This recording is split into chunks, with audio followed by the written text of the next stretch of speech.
Hey everybody, this is a quick video in case you have a Panasonic brand microwave and it's giving you an H98 error code and you're wondering what that error code is and what can you do to fix it. So first things first is what it is. So this is an error when the microwave senses a problem either with the magnetron or the inverter.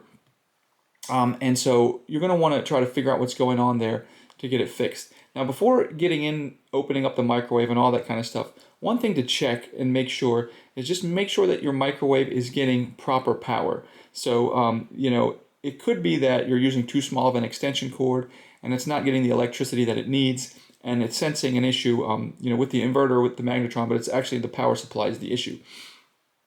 If you've eliminated that as the problem, the next thing you're going to want to do is check the magnetron. And, before you get into this stuff, you kind of need to know what you're doing because there's a lot of electricity going through this, and you could risk shocking yourself.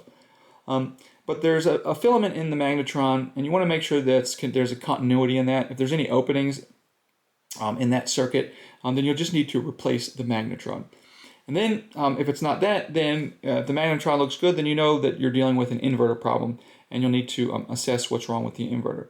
Anyways, hope this helped. Thanks a lot for watching. Have a great day.